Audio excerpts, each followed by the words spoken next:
الحمد لله رب العالمين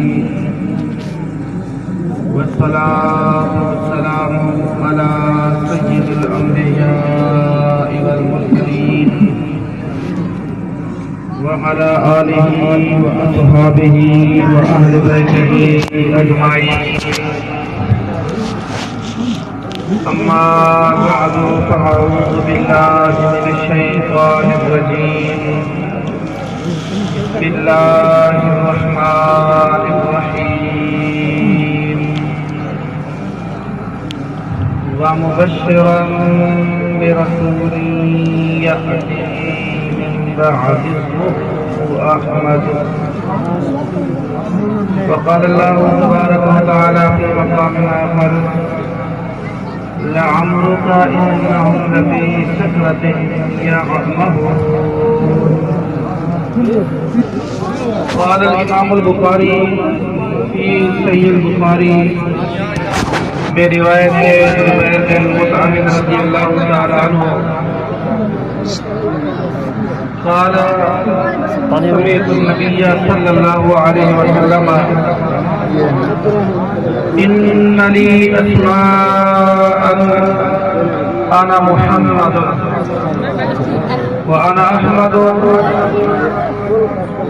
وأنا الماحي الذي يمحو الله بي الكفر وأنا الحاشر الذي يحشر الناس على قدمي وأنا العاقب الذي ليس بعده نبي أو كما قال سيد الأنبياء والمرسلين. وقال الله تبارك وتعالى في شان حبيبه صلى الله عليه وسلم: إن الله وملائكته يصلون على النبي يا أيها الذين آمنوا صلوا عليه وسلموا تسليما. محبت کتاب درود و سلام پڑھیں. اللهم صل على سيدنا ومولانا محمد وعلى آل سيدنا ومولانا محمد وبارك وسلم وصل عليه. مولاي صل وسلم دائما ابدا على حبيبك خير الخلق كلهم. بلغ العلا بكماله كشف الدجى بجماله حسنت جميع خصاله صلوا علیہ وآلہ. عرش حق ہے مسند رفعت رسول اللہ کی. عرش حق ہے مسند رفعت رسول اللہ کی. دیکھنی ہے حشر میں عزت رسول اللہ کی. قبر میں لہرائیں گے تا حشر چشم نور کے. قبر میں لہرائیں گے تا حشر چشم نور کے. جلوہ فرما ہوگی جب طلعت رسول اللہ کی. لا ورب العرش جس کو جو ملا ان سے ملا. لا ورب العرش جس کو جو ملا ان سے ملا. بٹتی ہے کونین میں نعمت رسول اللہ کی. وہ جہنم میں گیا جو ان سے مستغنی ہوا. وہ جہنم میں گیا جو ان سے مستغنی ہوا. ہے خلیل اللہ کو حاجت رسول اللہ کی. ہے خلیل اللہ کو حاجت رسول اللہ کی. ذکر روکے فضل کاٹے نقص کا جو یا رہے. ذکر روکے فضل کاٹے نقص کا جو یا رہے. پھر کہے مرتب کہ ہوں میں امت رسول اللہ کی. ہمیں تجھ سے اور جنت سے کیا مطلب وہابی دور ہو. ہمیں تجھ سے اور جنت سے کیا مطلب وہابی دور ہو. ہم رسول اللہ کے جنت رسول اللہ. ہم رسول اللہ کے جنت رسول اللہ کی. سورج الٹے پاؤں پلٹے چاند اشارے سے ہوتا. سورج الٹے پاؤں پلٹے چاند اشارے سے ہوتا.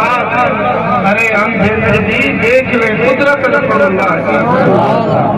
اہل سنت کا ہے بیڑا پار اصحاب حضور، اہل سنت کا ہے بیڑا پار اصحاب حضور، نجم ہے نو ہے عطرت رسول اللہ کی، عرش حق ہے مسند رفعت رسول اللہ کی، دیکھ رہی ہے حشر میں عزت رسول اللہ کی۔ سبحان اللہ، ماشاءاللہ الحمدللہ اللہ تعالیٰ کے پاک گھر میں پاک نبی محمد مصطفیٰ صلی اللہ علیہ وسلم کے جشن عید میلاد النبی صلی اللہ علیہ وسلم کی محفل میں ہم سب جمع ہیں۔ اللہ تبارک و تعالی ہم سب کی حاضری کو قبول و منظور فرمائے۔ آپ دیکھیں یہ رسول اللہ صلی اللہ علیہ وسلم سے جو تعلق ہے نا محبت کا، بلکہ ایک اصول دے رہا ہوں، اگر یہ چیز سمجھ آ گئی تو سمجھ لینا چاہیے کہ انشاءاللہ العزیز کوئی کام بھی کریں گے اگر نیت یہی ہوگی جو عمل میں بتا رہا ہوں اسی پہ عمل ہوگا تو انشاءاللہ کبھی ضائع نہیں ہوگا اور معرومی نہیں ہوگی، رحمت کی رحمت ہوگی۔ کوئی بھی عمل ہو،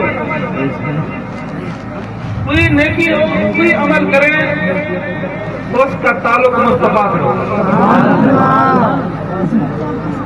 اس کا تعلق کس سے جڑتا ہو؟ مصطفیٰ کی ذات سے جڑتا ہو۔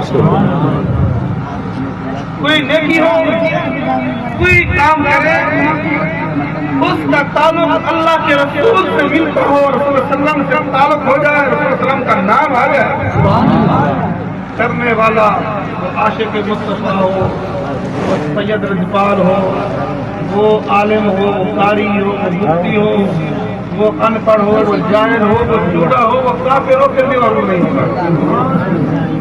آخری لفظ یاد کرنا، چوڑا ہو، کافر ہو، وہ بھی معروف ہو، لیکن شرط یہ ہے کہ تعلق دربار مصطفیٰ ہے۔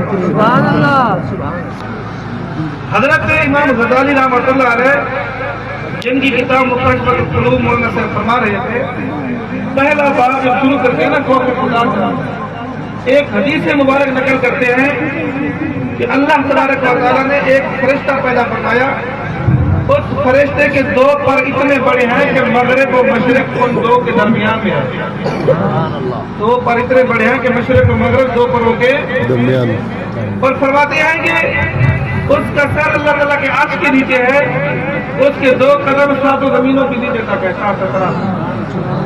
اس فرشتے کے جسم پر جو چھوٹے چھوٹے پر ہیں وہ چھوٹے چھوٹے پر اتنی تعداد میں ہیں جتنی روئے زمین میں اللہ کی مخلوق ہے۔ انسان ایک مخلوق ہے، انسان ایک مخلوق ہے، جن ایک الگ مخلوق ہے۔ انسانوں کی تعداد کتنی ہے؟ اربوں تک پہنچ گئی۔ جن کتنے ہیں؟ 90% جن ہے انسانوں کے مقابلے میں اس روئے زمین میں۔ یہ جن اور انسانی الگ مخلوق ہے، باقی اللہ کی کتنی مخلوق ہے اس میں سے آپ کتنی گنتی کریں گے؟ جتنی اللہ کی مخلوق روئے زمین پہ کتنے اس کے چھوٹے چھوٹے پر ہیں۔ اس کا کام کیا ہے؟ آقا کریم علیہ السلام نے ارشاد فرمایا جب کوئی امتی مجھ مصطفیٰ پر درود و سلام بھیجتا ہے وہ فرشتہ اللہ رب العالمین کی عرش کے نور، عرش کے ساتھ جو نیچے جو نور کا دریا ہے اس میں غوطہ لگاتا ہے، غوطہ لگانے کے بعد وہ فرشتہ پروں کو چھڑکتا ہے، اس سے جو نورانی قطرے گرتے ہیں ہر قطرے سے اللہ ایک نورانی فرشتہ پیدا فرماتا ہے۔ اب ذرا سوچیں اتنا بڑا فرشتہ ہے، کتنے اس کے پر ہیں، کتنے نورانی قطرے گرے ہوں گے، ان نورانی قطروں میں کتنے اللہ نے فرشتے پیدا فرمائے ہوں گے۔ ان فرشتوں کا کام کیا ہے؟ فرمایا جس نے مجھ مصطفیٰ پہ درود و سلام پڑھا اتنی تعداد والے لامحدود فرشتے ان کے لیے بخشش کی دعا کرتے رہیں گے۔ کب تک دعا کرتے رہیں گے؟ فرمایا قیامت تک درود و سلام بھیجنے والے پر وہ دعا کرتے رہیں گے۔ تو محبت سے کہیں الصلاۃ والسلام علیک یا رسول اللہ، الصلاۃ والسلام علیک یا سیدی یا شفیع المذنبین۔ آیاتیں اور پڑھی ہے میں نے، پھر میں نے ایک موقف آپ کے سامنے پیش کیا، جس عمل کا تعلق مصطفیٰ سے جڑ جائے، ایسی نیکی جس کا تعلق حضور سے ہو جائے، بندہ وہ محروم نہیں رہتا۔ اسی پہ پورا موضوع چلے گا، آپ کی توجہ ہوگی تو مسئلہ سمجھ آ جائے گا۔ آج دنیا نے بڑی کوشش کی ہوئی ہے کہ رسول اللہ صلی اللہ علیہ وسلم کو آپ نے جیسا پیش کر کے، کوئی کہتا ہے سرکار کو علم نہیں تھا، کوئی کہتا ہے سرکار نے قرآن کیا یہ غلط ہے، قرآن غلط ہے، کوئی کہتے ہیں نبی ہم جیسے باندھ لکھا کے حضور میں اردو جو سیکھی اب ہمارے مدرسے سیکھی، بعد نے کہا نبی کا علم دینا تو مانتے ہو، ایسا علم تو نعوذ باللہ جنگل کے جانور بچوں کو اور بے وقوف کو مجنونوں کو نعوذ باللہ، جس کا نام محمد یا علی تو کسی چیز کا اختیار بھی نہیں ہے۔ نبی کی قدر ایسے کرو جس طرح کے ڈاکے ہو نا، پیغام رسا، پیغام لیٹر دے گیا بس ٹھیک ہے، یہ بڑے بھائی جیسے بس۔ بعد نے کہا نہیں، اللہ کی بارگاہ میں اس کی مار سے بھی زیادہ سمجھنا۔ ایسے عقائد، ایسے لوگ عالم بھی ہیں، مفتی بھی ہیں، وہ بھجن بھی کرتے ہیں اور تبلیغ بھی کرتے ہیں، گھروں میں جاتے بھی ہیں۔ اب ایسے لوگوں سے بچنا مشکل ہے، قرآن بھی پڑھ رہے ہیں، داڑھی بھی ہے، امامہ بھی ہے، اب کیسے بچیں گے؟ تو اس کے بچنے کا بہترین ذریعہ یہ ہے جب ربیع الاول شریف کا مہینہ آتا ہے، چاہنے والے واضح ہو جاتے ہیں، نہ چاہنے والے واضح ہو جاتے ہیں۔ ہر ایک بندہ اپنی محبت کا اظہار کر کے گھر میں یا مسجد میں یا روڈ میں یا کہیں بھی گلی محلہ میں مصطفیٰ کی عظمت کا محفل مزاج بنوا کے، رسول صلی اللہ علیہ وسلم کی عظمت کی گیت کا انتظام کروا کے، جھنڈا اٹھا کے یہ دنیا کو بتا دیتا ہے کہ میں مصطفیٰ کے چاہنے والوں ہوں، میرا نام مصطفیٰ کے غلاموں کے غلاموں کے غلاموں کے لسٹ میں ہے، میں روکنے والا نہیں، حضور کی شان کو بیان کرنے والے سے میرا نام ہے۔ یہ تھوڑی بات نہیں ہے، بڑی بات ہے، اس کی آپ کو میں دلیل دیتا ہوں۔ آپ دیکھیں اللہ رب العالمین کا فرمان ہے، ارشاد ربانیہ قرآن کی آیات حافظ حضرات موجود ہے۔ اللہ تعالیٰ نے ارشاد فرمایا ان الذین کفروا وماتوا وهم کفار اولئک علیہم لعنۃ اللہ والملائکۃ والناس اجمعین خالدین فیہا لا یخفف عنہم العذاب ولا هم ینظرون۔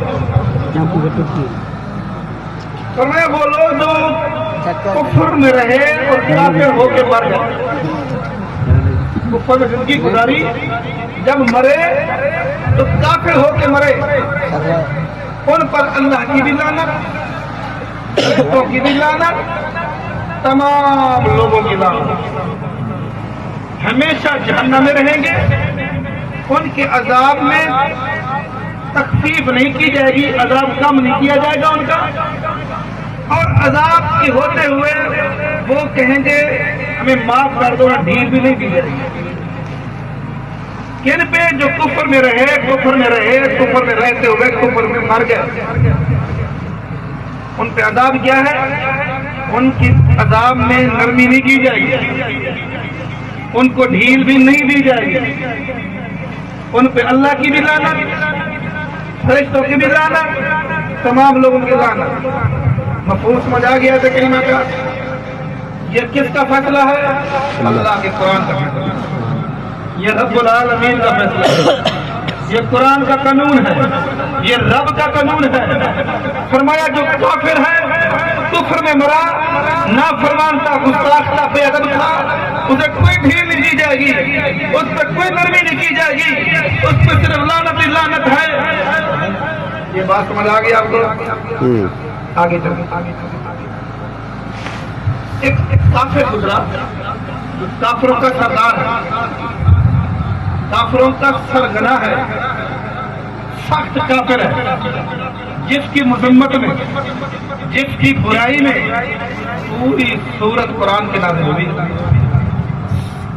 بچہ بچہ جانتا ہے، پڑھتا ہے، تبت یدا ابی لہب وتب۔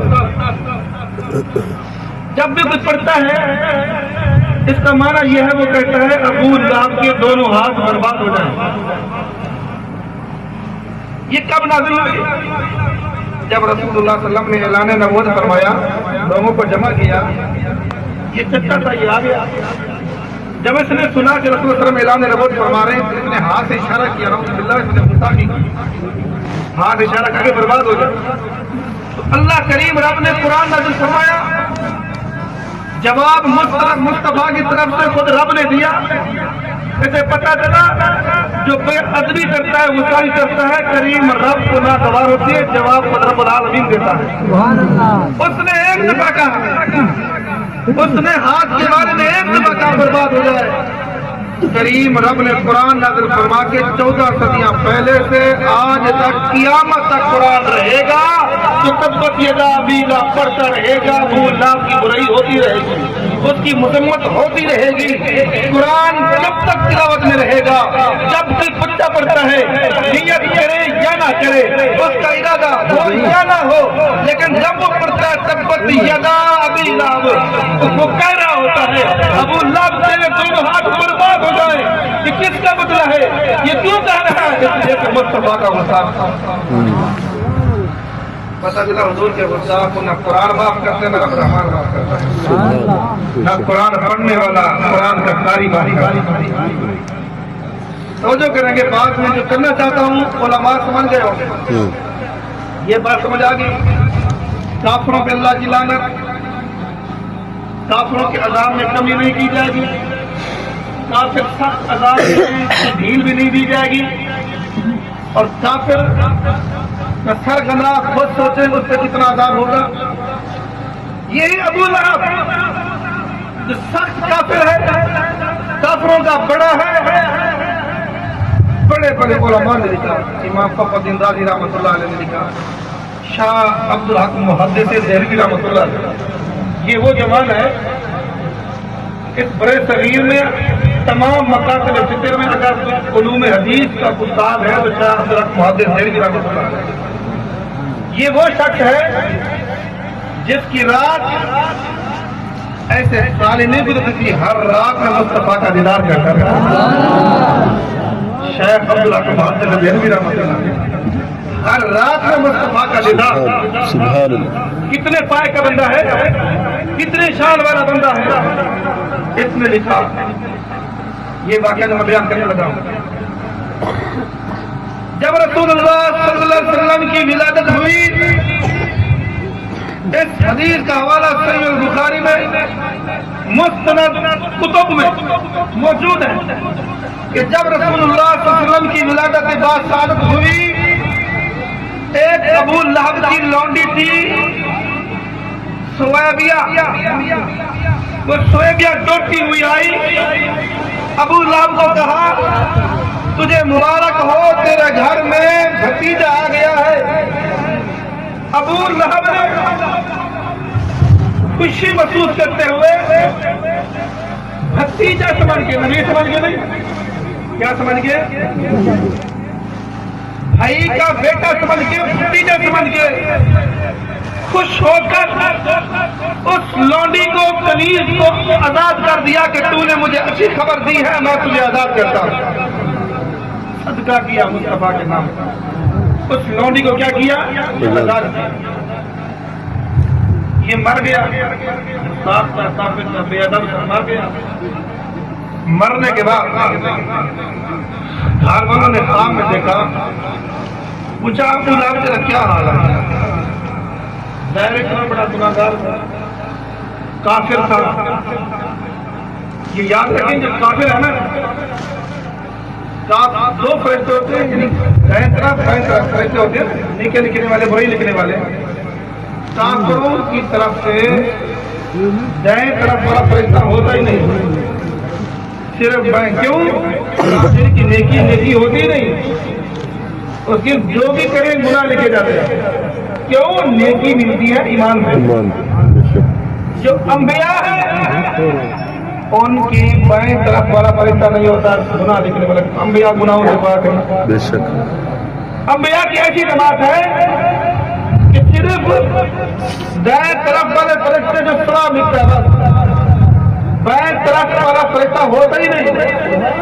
کافروں کے ہاں دائیں طرف والا فرشتہ ہوتا نہیں، بلکہ سارے گناہ ہوتے ہیں۔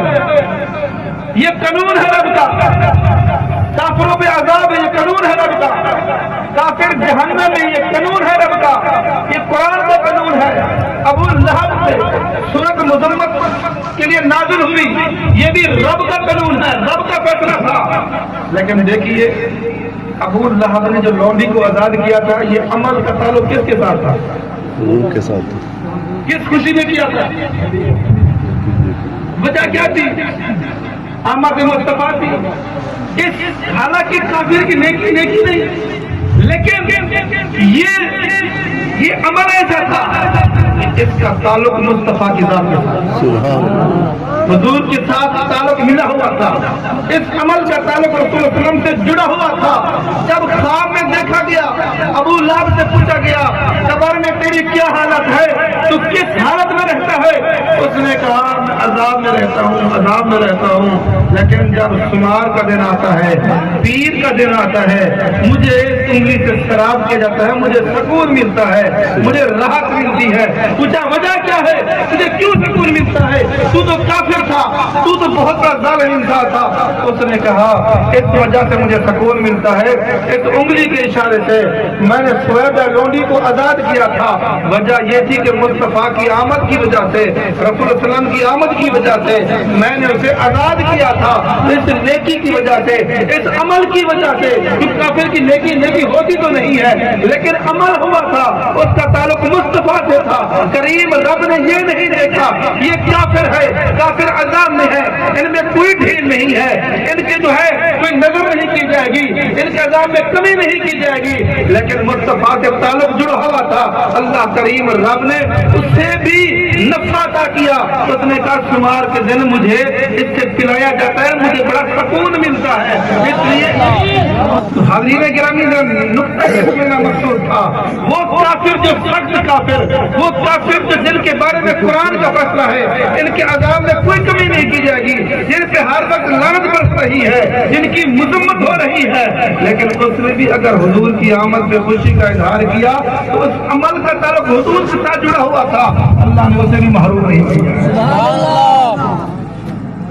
شب ولادت پہ مسلمان نہ کیوں کرے مال و جاں قربان، شب ولادت پہ مسلمان نہ کیوں کرے مال و جاں قربان، ابو لہب جیسے سخت کافر خوشی سے جب فیض پا رہے ہیں، میں نثار تیری چہل پہل پر ہزاروں عید ربیع الاول، کیوں نہ حضور کا عاشق چہل پہل کر حضور کا عاشق رضی اللہ عنہ میں خوش کیوں نہ ہو؟ اسے پتہ ہے، اسے علم ہے کہ رسول اللہ صلی اللہ علیہ وسلم کی آمد کی خوشی میں ایک سخت کافر کو نفع ہو سکتا ہے۔ قرآن کا قانون بدل گیا، رب کا قانون بدل گیا، رب کا نظام بدل گیا، ان کا لڑ پڑ رہی ہے، لیکن ایسا کام کیا، ایسا عمل کیا، اس کا عمل کا تعلق حضور کی ذات سے جڑا ہوا تھا، اسے بھی فیض مل رہا ہے۔ ولادت میں مسلمان نہ کیوں کرے مال و جاں قربان، ابو لہب جیسے سخت کافر خوشی سے جب فیض پا رہے ہیں، انسان تیری چہل پہل پر ہزاروں عید ربیع الاول، سوائے ابلیس کے جہاں میں سبھی تو خوشیاں منا رہے ہیں۔ تو حاضرین گرامی رسول اللہ صلی اللہ علیہ وسلم کا نام ایسا ہے، حضور آقا کریم علیہ السلام کا نام کسی عبادت میں آ جائے، کسی نیکی میں آ جائے، علماء نے فرمایا وہ نیکی مردود ہوتی نہیں، قبول ہی قبول ہے، مقبول ہی مقبول ہے۔ بتا دوں ہمارا کتاب کا نام ہے فتاوی شامی، یہ ایسی کتاب ہے عرب و عجم میں مشہور و معروف کتاب، جہاں مدرسہ ہو کوئی مفتی ہو یہ کتاب نہ ہو تو سمجھ لینا نہ مدرسہ صحیح ہے تو نہ مفتی صحیح ہے، یہ ہر عالم کے پاس یہ کتاب موجود ہے، دوسرے کے پاس دوسروں کے پاس یہ کتاب موجود ہے۔ جلد نمبر 2 فتاوی شامی، سید محمد ابن عابدین رحمۃ اللہ اپنے دور کے مفتی اعظم اسلام، مفتی شام، بہت بڑے پائے کے رنگ، وہ لکھتے ہیں عبادت 2 قسم پر، ایک عبادت جو مقبول بھی ہو سکتی ہے مردود بھی ہو سکتی ہے، اللہ قبول فرمائے اللہ رد بھی فرما دیتا ہے۔ فرمایا وہ عبادت ہے نماز ہے، روزہ، حج، زکات، دنیا جہاں کی ساری نیکی ہے، سبحان ریاکاری ہے، دکھلاوا ہے، بناوٹ ہے، لوگ خوش کرنا مقصود ہے، اللہ مالک ہے قبول فرمائے، اخلاص ہے تو اللہ قبول فرماتا ہے۔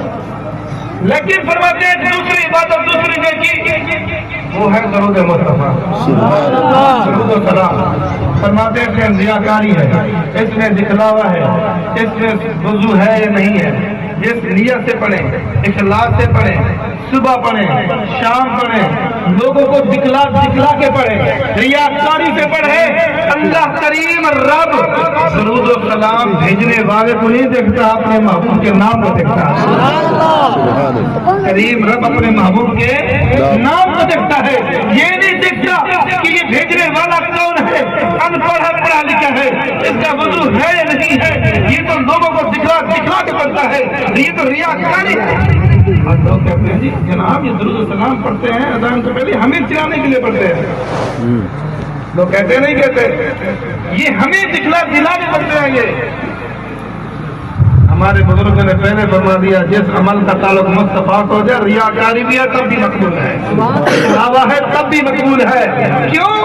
وجہ یہ ہے کہ درود و سلام کا تعلق امام ابن عابدین شامی رحمۃ اللہ فرماتے ہیں یہ ایسی نیکی ہے کہ اللہ کی بارگاہ میں مقبول ہی مقبول ہے، یہ مردود ہو بھی نہیں سکتی، یہ رد ہو بھی نہیں سکتی۔ وجہ اس کی یہ ہے کہ درود و سلام جب بندہ پڑھتا ہے تو اس میں مصطفیٰ کا نام آ جاتا ہے، حضور کا وسیلہ آ جاتا ہے۔ جب حضور کا نام آ جاتا ہے تو کریم رب درود و سلام بھیجنے والے کو نہیں دیکھتا، اللہ تعالیٰ اپنے محبوب کے نام کو دیکھتا ہے۔ سبحان اللہ، یہ محمد سے وفا تونے تو ہم تیرے ہیں، یہ جہاں چیز ہے کیا لوہ قلم تیرے ہیں، جن کو جو شان ملی ہے، جن کو جو عظمت ملی ہے مصطفیٰ کے در کی خلاف۔ سبحان اللہ، حضور کے وسیلے کے بغیر، حضور کے نام کے بغیر کوئی کام نہیں۔ آگے ذرا چلیں، بات کو بڑھائیں گے اسی بات کو۔ سبحان اللہ، موضوع بدل رہا ہے میرا، لیکن عقیدہ پختہ ہو رہا ہے آپ کا۔ آج مسجد میں نماز پڑھی ہم نے، مسجد کے ایک لکھا لگا یا اللہ، اس طرح لکھا ہوا تھا محمد خالی، کہیں تو لکھتے بھی نہیں لوگ، یا محمد سے بڑی پیڑ ہے، بڑی تکلیف ہے۔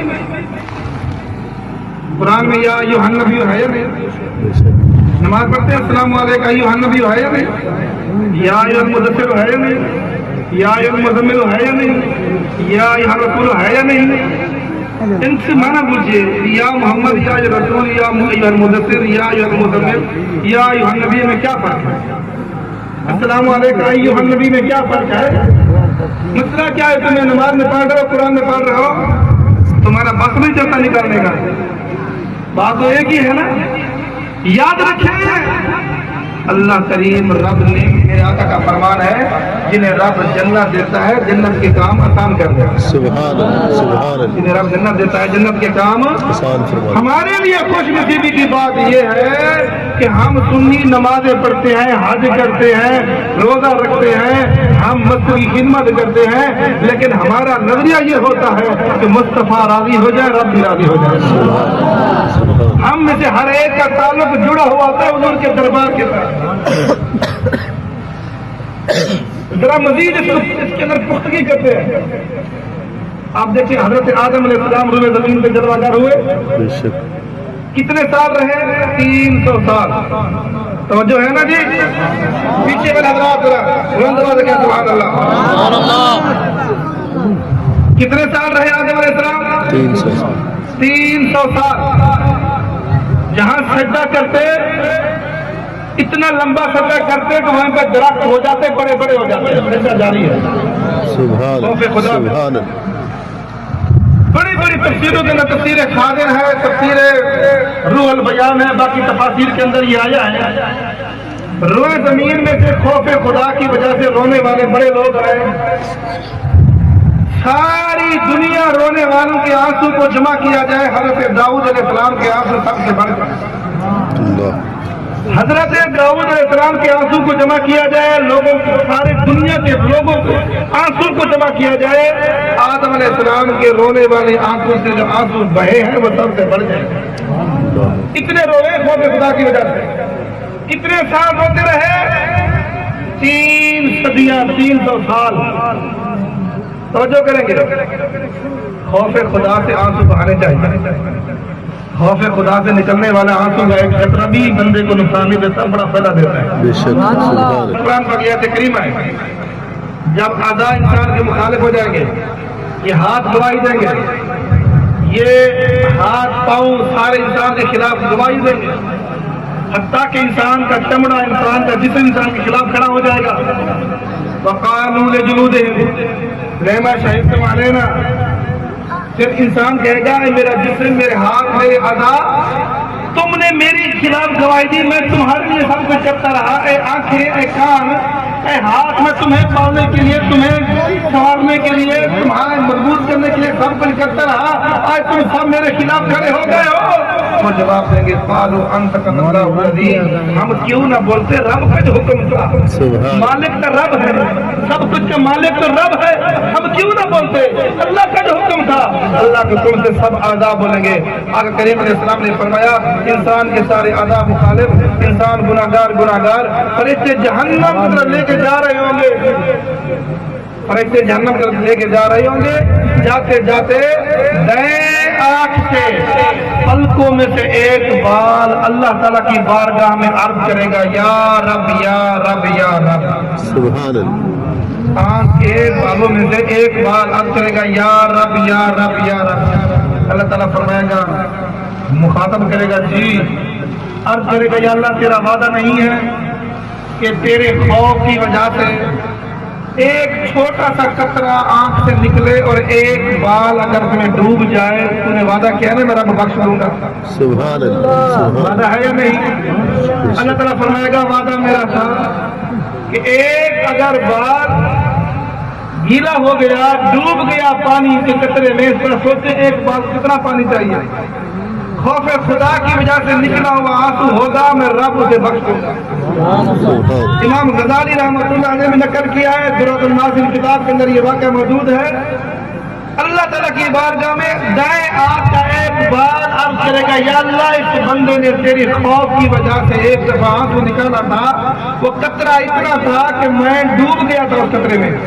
سبحان اللہ۔ آج سخت کاری تقریریں کی جائے نا، اس سے تو ڈرانے والے ہیں، یہ تو سخت تقریریں کرتے ہیں۔ خدا کے بندے، خوف خدا سے اگر کوئی آنسو نکل پڑا تو جنت کی ضمانت ہوگی، سبحان اللہ۔ اس کا ذریعہ بن جائے گا وہ۔ سبحان اللہ۔ خوف خدا میں رونا چاہیے، خوف خدا کے رونے والا آپ کا آنسو ضائع نہیں ہوگا، یہ آنسو آپ کے لیے بخشش کا ذریعہ بنے گا۔ حشر کے دن جب وہ آنسو اللہ تعالیٰ کی بارگاہ میں عرض کرے گا، آنسو جب وہ کتنا چھوٹا تھا، اللہ تعالیٰ جبرائیل علیہ السلام کو بھیجے گا، جبرائیل پورے محشر میں اعلان کر کہ یہ فلانا بندہ جس کے کھاتے میں گناہ ہی گناہ، اس کے اعضاء مخالف، ہاتھ مخالف، آنکھیں مخالف، کان مخالف، پاؤں مخالف، پورا جسم اس کے مخالف، سارے کے سارے گناہ سے لت پت یہ شخص ہے، آج اس کی بخشش ہو رہی ہے، پورے محشر والوں کو اعلان کر دے اس کی بخشش کیوں ہو رہی ہے، اس بندے نے زندگی کے ایک لمحہ سے ایسا گزرا تھا، میں رب کی خوف کی وجہ سے اس کی دائیں آنکھ سے ایک چھوٹا سا قطرہ نکلا تھا آنسو کا، جس سے ایک بال ڈوب گیا تھا، میں رب کا وعدہ ہے میں نے اس بندے کو بخش دیا۔ اے جبرائیل پورے محشر میں اعلان کر دے۔ تو حاضرین گرامی، خوف خدا سے رونا یہ بخشش کا ذریعہ ہے، یہ رونا چاہیے ہمیں۔ جب اگر ہم رب کے بارگاہ میں رونا شروع کریں گے، خدا کی قسم ہے ہمارے دنیا کے دکھوں سے رونا پھر کبھی نہیں۔ سبحان اللہ۔ ایک رب کی رحمتیں پھر شامل ہو جائیں گی ہمارے پاس۔ چلو توجہ کریں گے، حضرت آدم علیہ السلام کے آنسو ساری دنیا کے رونے والے لوگوں کے آنسو سے، حضرت داؤد علیہ السلام کے آنسو سے زیادہ آنسو نکلے ان کے، کیوں نکلے؟ توجہ کرنا، 300 سال گزرنے کے بعد آدم علیہ السلام کے دل میں خیال پیدا ہوتا ہے، خیال پیدا ہوتا ہے، خیال کیسے پیدا ہوا یہ بھی سنتے جائیں۔ اللہ رب العالمین کا فرمان ہے، فَتَلَقَّىٰ آدَمُ مِن رَّبِّهِ کلمات، آدم علیہ السلام نے سیکھ لیے چند کلمات کو، کس سے سیکھے؟ من ربہ، اپنے رب سے۔ توجہ کرنا، کس سے سیکھے؟ اپنے رب سے۔ دل میں سکھانے والا ڈالنے والا کون ہے؟ رب ہے۔ کیا ڈالا؟ کیا کلمات سکھائے؟ مفسرین نے اور بھی ذکر کیے ہیں، لیکن بڑے بڑے مفسرین نے یہ بھی ذکر کیا ہے، راوی ایک روایت میں علی مرزا شیر خدا ہے، دوسری روایت میں عمر بن خطاب راوی ہے، ایک ان کلمات میں سے یہ بھی کلمات رب نے دل میں القاء کیے تھے. آدم علیہ السلام کے 300 سال کے بعد خیال پیدا ہوتا ہے, رب کی بارگاہ میں عرض کرتے ہیں یا رب انی اسألک بحق محمد صلی اللہ علیہ وسلم, اے میرے رب میں تیری بارگاہ میں محمد مصطفیٰ کے وسیلے سے دعا کرتا ہوں. کس نے سکھایا یہ کلمات؟ آیات کریمہ پڑھیں. فَتَلَقَّى آدَمُ مِن رَّبِّهِ, آدم علیہ السلام نے سیکھ لیے مِن رَّبِّهِ, کس سے؟ اپنے رب سے. کیا سیکھے؟ کہ آدم ایسے مانگ میری بارگاہ میں. کیسے مانگ؟ اے اللہ مجھے اپنے محبوب کے صدقے سے میں تیری بارگاہ میں سوال کرتا ہوں, میری توبہ قبول فرما لے. سبحان اللہ. پتہ چلا خود وسیلے کا طریقہ کار خود رب نے سکھایا ہے اپنے نبی کو اور سب سے پہلے انسان کو. اور کس بارگاہ کا وسیلہ؟ رب کی بارگاہ میں رب کے محبوب کا وسیلہ. کون مانگ رہا ہے؟ اللہ کا نبی اللہ کے نبی کا وسیلہ پیش کر رہا ہے. یہ وسیلہ ہے یا نہیں؟ بے شک. وسیلے کے منکرین کے جواب ملا یا نہیں ملا؟ اور یہ سکھایا کس نے ہے؟ گویا کہ رب نے اپنے راضی ہونے کا طریقہ بتا دیا ہے کہ میں رب راضی کیسے ہوتا ہوں, میری بارگاہ میں سوال کیسے کرنا ہے. فرمایا میری بارگاہ میں مانگنا ہے, مجھے راضی کرنا ہے تو میرے محبوب کا نام لے. یہ سبق ملا نہیں ملا؟ خود قرآن میں فرماتا ہے نا وَلَوْ أَنَّهُمْ إِذْ ظَلَمُوا أَنفُسَهُمْ جَاءُوكَ فَاسْتَغْفَرُوا اللَّهَ وَاسْتَغْفَرَ لَهُمُ الرَّسُولُ لَوَجَدُوا اللَّهَ تَوَّابًا رَحِيمًا. فرمایا اگر اپنے جانوں پہ ظلم کر بیٹھو, بدکار ہو جاؤ, گناہگار ہو جاؤ, ظلم کر بیٹھو تو میرے محبوب کے دروازے پہ سبحان اللہ. میرے محبوب کا نام لے لو, میرے محبوب کے دروازے پہ آ جاؤ. جب تم میری بارگاہ میں معافی مانگو گے میرا محبوب بھی تمہاری سفارش کرے گا. جب میرے محبوب کی سفارش آ جائے گی, میرے محبوب کا نام آ جائے گا, میں رب تمہاری توبہ بھی قبول کروں گا, تم پہ رحمت بھی عطا کروں گا, تمہیں رحمت میں مار مار کر دوں گا. تب کروں گا جب میرے محبوب کے دروازے پہ آؤ گے, میرے محبوب کا واسطہ ہوگا, میرے محبوب کا وسیلہ ہوگا. آج یہ لوگ کہیں صرف یا اللہ مدد ایسے کہیں نا, اللہ اس کے رسول کا کرام ہے, غصہ ہو جاتا ہے. رسول کا نام درمیان میں کیسے آ گیا؟ تو ہم یہ جواب دیتے ہیں ہمیں ابو بکر صدیق نے سکھایا. سبحان اللہ. جب ماں لے کے گئے نا سرکار نے پوچھا ابو بکر گھر میں کیا چھوڑا ہے؟ فرمایا یا رسول اللہ گھر میں اللہ اس کے رسول کو چھوڑا ہے. سبحان اللہ. کہ اللہ کا دیا اور مصطفیٰ کا. سبحان اللہ. حاضرین گرامی, عقیدہ بچانا بہت ضروری ہے. اور اسے پتہ چلا اللہ کی بارگاہ میں جب کسی عمل میں سے اس عمل کا تعلق وہ دعا ہو, وہ صدقہ ہو, کوئی نیکی ہو, وہ درود ہو, وہ کوئی بھی نیکی ہو, اگر حضور کا نام اس میں گرامی آ جائے رب اسے قبول فرماتا ہے. آدم علیہ السلام سے یہ نہیں فرمایا اے آدم 300 سال ہو گئے تم مجھے پکارتا رہا, درمیان میں یہ کام کیسے آ گیا؟ اللہ تو خود جانتا, خود مصطفیٰ کا نام آدم علیہ السلام کے دل میں القاء کیا تھا, خود سکھایا تھا. اللہ تعالیٰ نے کیا پوچھا, اے آدم تو نے جو نام لیا ہے اس نام کو جانتا کیسے ہے تو؟ سبحان اللہ. یہ تو بتا. حالانکہ خود رب العالمین نے سکھایا ہے. گویا کہ رب بھی یہی چاہتا تھا کہ میرے محبوب کا ذکر اذکار ہوتا رہے, میرے محبوب کی شان ہوتی رہے. میں ذرا اپنے محبوب کی شان آدم علیہ السلام کی زبان سے بھی سنو. اب کرنے لگے یا کریم رب جب میری تخلیق ہو رہی تھی, میری تخلیق مکمل ہو جانے کے بعد جب تو نے میرے اندر روح پھونکی تھی, میرے اندر روح جیسے بھی داخل ہوگی, میری آنکھ کھلی, جیسے میری آنکھ کھلی میں نے آج کے پیر میں لکھا ہوا دیکھا لا الہ الا اللہ محمد رسول اللہ, تو میں نے سمجھ لیا ہے لا الہ الا اللہ یہ ایسا نام ہے لا الہ کے ساتھ جو آگے محمد رسول اللہ ہے, یہ اللہ کو بڑا پیارا ہے, یہ اللہ کو بڑا محبوب ہے. 300 سال کے بعد میں نے آج اس نام کو پیش کیا ہے, تو کریم رب نے یہ نام سکھایا تھا. آدم علیہ السلام کے دل میں خیال پیدا ہوا, پھر وہ نام یاد آ گیا, عرض کرنے لگا یا اللہ میری آنکھ نے پہلا نظر اس نام سے کیا تھا. کریم رب نے کیا ارشاد فرمایا, اے آدم یہ اتنا میرا پیارا محبوب ہے, یہ کتنا پیارا نام ہے. اے آدم اگر اس محبوب کو پیدا نہ کرتا تجھے بھی پیدا نہ کرتا. ایک اور بات ہے آدم اگر میں اس محبوب کو پیدا نہ کرتا, نہ اخلاق کو پیدا کرتا, نہ ضمیر کو پیدا کرتا, نہ سورج کو پیدا کرتا, نہ چاند کو پیدا کرتا, نہ میں کسی انسان کو پیدا کرتا, نہ کسی جن کو پیدا کرتا, نہ جنت ہوتی نہ جہنم ہوتی, کائنات کا کچھ بھی نہ ہوتا. اے آدم اگر یہ میرا محبوب نہ ہوتا میں اپنے رب ہونے کو بھی جانتا کرتا. میرے امام بول اٹھے زمین و زمان تمہارے لیے, مکین و مکان تمہارے لیے, چنین و چنا تمہارے لیے, بنے دو جہاں تمہارے لیے, جہان میں زبان تمہارے لیے, بدن میں جان تمہارے لیے, ہم آئے یہاں تمہارے لیے, ہم اٹھے بھی وہاں تمہارے لیے. آگے فرماتے اصالت کل, امامت کل, سیادت کل, امارت کل, حکومت کل, ولایت کل خدا کے یہاں تمہارے لیے.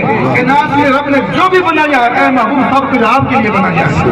نعرہ تکبیر, نعرہ رسالت, نعرہ رسالت, جشن میلاد النبی, اللہ اکبر, نعرہ رسالت, یا رسول اللہ, تو حاضرین گرامی اس سے خلاصہ کیا نکلا؟ اگر آدم علیہ السلام کی توبہ قبول ہو رہی ہے اور درود و سلام قبول ہو رہا ہے, ابو لہب کو قبر میں فیض مل رہا ہے, اس کو محروم نہیں ہو رہا, اسے نفع مل رہا ہے, وجہ کیا ہے؟ خلاصہ یہ نکلا ہے اس نیکی کا تعلق وہ دعا ہو, وہ صدقہ ہو, مستفاق ہو جائے, وہ قبول ہی قبول ہے. سبحان ایک اور بات بیان کریں اسی میں, سبحان مستند کتاب ہے, میلاد مناتے ہوئے خدا کی قسم میں کبھی شرمندہ نہیں ہو گیا. سبحان یہ سن لیں آپ,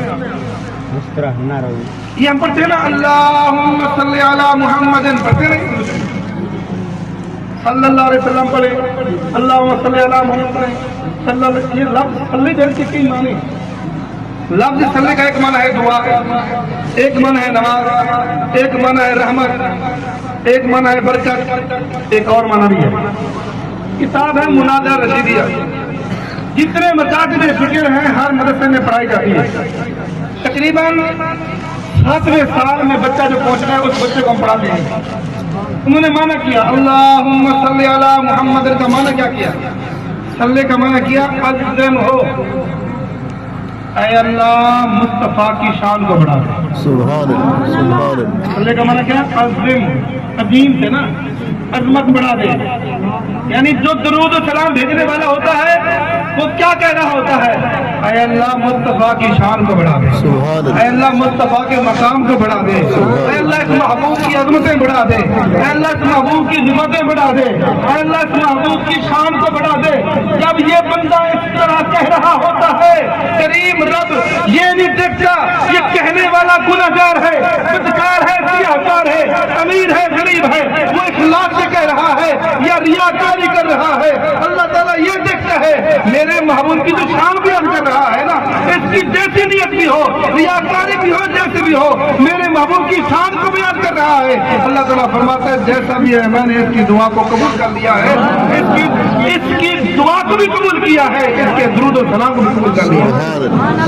حضرت عمر بن خطاب فرماتے ہیں جب دعا سے پہلے اور آخر میں درود و سلام نہ پڑے دعا رک جاتی ہے, زمین دعا میں لٹک جاتی ہے. کب رب کی بارگاہ میں مقبول ہوتی ہے؟ جب مصطفیٰ کا درود و سلام ہو جاتا ہے. حاضرین گرامی میلاد میں شان مصطفیٰ ہوتی ہے نہیں ہوتی؟ بے شک, میلاد میں عظمت مصطفیٰ ہوتی ہے نہیں ہوتی؟ بے شک, میلاد میں عظمت مصطفیٰ ہوتی ہے, میلاد میں شان مصطفیٰ ہوتی ہے, میلاد میں مصطفیٰ کے مقام کا بیان کیا جاتا ہے, مصطفیٰ کے نام کو ذکر کیا جاتا ہے, یہ بتایا جاتا ہے کہ مصطفیٰ ایسے ہیں کہ نہ ان کی مثل رب نے پیدا کیا ہے نہ کہ ہو سکتا ہے. یہ عظمت حضور کی ہم بیان کر رہے ہوتے ہیں. جب درود و سلام کے اندر بھی شان مصطفیٰ ہے, میلاد بھی شان مصطفیٰ ہے, تو جس طرح درود و سلام مقبول مقبول ہے اسی طرح میلاد مصطفیٰ بھی مقبول مقبول ہے. شاہ عبدالحق محدث دہلوی رحمۃ اللہ کی بات میں کر رہا تھا, وہ فرماتے ہیں جن کی شان یہ ہے کہ رات ان کی حضور کے دیدار کے بغیر نہیں گزری. وہ فرماتے ہیں ابو لہب جب ایک کافر ہو کے نبی سمجھ کے نہیں، حضور کی آمد میں خوشی کرے اس کو نفع مل رہا ہے۔ اے غلاموں کے غلاموں، مصطفیٰ کے غلاموں ہو، تم تو مصطفیٰ کا کلمہ پڑھتے ہو، تم جب مصطفیٰ کی محبت میں حضور کا میلاد مناؤ گے، رب تمہیں بھی مالا مال فرما دے گا، تمہیں کرم بارہ کرم فرما دے گا، تمہیں بھی عظمتوں سے مالا مال فرما دے گا۔ تو حاضرین گرامی، کتنی بڑی سعادت کی بات ہے، آپ ذرا دیکھتے جائیں اور سنتے جائیں۔ یہ جو ہم رسول اللہ صلی اللہ علیہ وسلم کی عظمت اور شان کی گیت گا رہے ہیں، یہ صرف ہم نہیں گا رہے، اللہ کے جتنے نبی تشریف لائے، ہر نبی نے مصطفیٰ کی شان کی عظمت کے گیت گائے ہیں، مجمع لگائے ہیں۔ میں یہ آپ کو بتاتا ہوں، حضرت عیسیٰ علیہ السلام جو حضور سے پہلے ہیں، تمام نبیوں میں سے آخری ہیں، 70,000 کے مجمع میں 70,000 کا مجمع ہے، اس میں کھڑے ہو کے اعلان کر رہے ہیں۔ لوگوں میں تمہیں بتانا چاہتا ہوں، اے بنی اسرائیلوں، سنو میری بات کو، میں بھی ان قریب یہاں سے جانے والا ہوں، میں نہیں ہوں گا یہاں پہ، لیکن سن لینا، ایک ایسا رسول تشریف لانے والا ہے، وَمُبَشِّرًا بِرَسُولٍ یَأْتِی مِن بَعْدِی اسْمُهُ احمد۔ وہ اتنی شان والا رسول ہے، وہ اتنی عظمت والا رسول ہے کہ میرے بعد جلوہ گر ہوں گے، ان کا نام احمد ہوگا۔ لوگوں نے پوچھا، حضور آپ کی بڑی شان ہے، آپ کی یہ شان ہے، مردہ آتا ہے آپ زندہ کر دیتے ہیں، کوئی مادر ذات اندھا آتا ہے آپ اسے بنائی عطا کر دیتے ہیں، کوئی کوڑ والا آتا ہے اسے شفا یاب کر دیتے ہیں۔ حضور آپ کی تو یہ شان ہے، ہم کیا کھاتے ہیں آپ بتا دیتے ہیں، ہم گھر کیا چھپا کے آتے ہیں آپ بتا دیتے ہیں، اس کی شان کیا ہوگی؟ عیسیٰ علیہ السلام نے فرمایا، اے لوگوں میری بھی بڑی شان ہے، وہ مجھ سے بڑی شان والا ہے، میری یہ شان ہے، میں بتا دیتا ہوں تم نے کیا کھایا ہے، تم نے گھر میں کیا چھپایا ہے، میں مردہ کو زندہ کر دیتا ہوں، میں مادر اندھے کو بنائی عطا کر دیتا ہوں، میں بس والے کو شفا یاب کر دیتا ہوں، میری بھی شانیں ہیں، میری بھی عظمتیں ہیں، لیکن جو وہ نبی آئے گا، وہ رسول آئے گا، اس کی شان بڑھ سے بڑھ کر ہوگی، عظمت اس کی زیادہ سے زیادہ عظمت ہوگی۔ انہوں نے عرض کی، حضور کی شان بتا تو دیں، کوئی بتا تو دے کیسے پڑھ کر ہوگی؟ فرمایا وہ بچے ہوں گے، ابھی ماں کے پنگوڑے میں ہوں گے، لیکن ان کے اشارے پہ چاند ہل رہا ہے۔ سبحان اللہ۔ کون گیت گا رہے ہیں؟ عیسیٰ علیہ السلام، اللہ کے نبی 70,000 کے مجمع میں کیا کہہ رہے ہیں؟ ابھی بچے ہوں گے، پنگوڑے میں سوئے ہوئے ہوں گے، انگلی کے اشارے سے چاند ان کے اشاروں پہ چل رہا ہوگا، چاند جھک جاتا جدھر انگلی اٹھاتے مہد، میرے امام بول اٹھے، چاند جھک جاتا جدھر انگلی اٹھاتے مہد میں، کیا ہی چلتا تھا اشاروں پر کھلونا نور کا، کھیلتے تھے چاند سے بچپن میں آقا اس لیے، کھیلتے تھے چاند سے بچپن میں آقا اس لیے، خود سراپا نور تھے پر وہ کھلونا نور کا۔ سبحان اللہ، سبحان اللہ۔ حضرت عباس حضور کے چاچا آپ کہتے ہیں، یا رسول اللہ میں مسلمان تو بعد میں ہوا ہوں، یہ ٹھیک ہے، لیکن حضور میں من آپ کو پہلے تھا۔ سبحان اللہ۔ آپ نے فرمایا کیسے من کرتا؟ عرض کرنے لگے، یا رسول اللہ آپ جب پنگوڑے میں ہوتے تھے نا، میں دیکھتا تھا آپ کی انگلی جو بھلتی تھی چاند آپ کی اشاروں پہ چلتا تھا، جب آپ روتے تھے چاند آپ سے باتیں کرتا خوش ہو جاتے تھے، چاند سے کھیلتے تھے۔ آپ نے فرمایا میرے چچا بڑی طرح، آپ کہنے لگے حضور طرح، آپ نے فرمایا میرے چچا یہ تو تم جانتے ہو، ذرا مجھ سے پوچھو چاند سے کس طرح مخاطب ہوتا؟ سبحان اللہ۔ چاند مجھ سے باتیں کرتا تھا، میں چاند سے باتیں کرتا تھا۔ اے میرے چچا، چاند ایک مقام پہ جاتا ہے، اللہ کی بارگاہ میں سجدہ کرتا ہے، اے میرے چچا جب وہ سجدہ کرتا ہے اس کی تھمک کی جو آواز آتی تھی میں اس کو بھی سنتا تھا۔ سبحان اللہ۔ اے میرے چچا میں اور بتا دوں، اے میرے چچا جب میں ماں کے پیٹ میں تھا قلم لوح محفوظ میں جو لکھتا تھا اس کی آواز بھی سنتا تھا۔ سبحان اللہ، سبحان اللہ۔ حاضرین کرام یہ بتاؤ، رسول اللہ صلی اللہ علیہ وسلم کی عظمت کے گیت پہلے سے چل رہا تھا نہیں چل رہا تھا؟ حضرت عیسیٰ علیہ السلام نے مصطفیٰ کے میلاد کو بیان کیا ہے نہیں کیا؟ صرف اتنا ہے، وہ نبی یہ فرماتے رہے وہ تشریف لائیں گے، وہ تشریف لائیں گے، وہ تشریف لائیں گے، ہم یہ کہتے ہیں مصطفیٰ تشریف لا چکے۔ سبحان اللہ۔ تو ہمارے بزرگوں نے ہمیں کیا سمجھایا کہ دل ہے وہ دل جو تیری یاد سے معمور رہا، سبحان اللہ۔ دل ہے وہ دل جو تیری یاد سے معمور رہا، سر ہے وہ سب جو تیرے قدموں پہ قربان کیا، انہیں جانا انہیں مانا، نہ رکھا غیر سے کام، للہ الحمد میں دنیا سے مسلمان۔ سبحان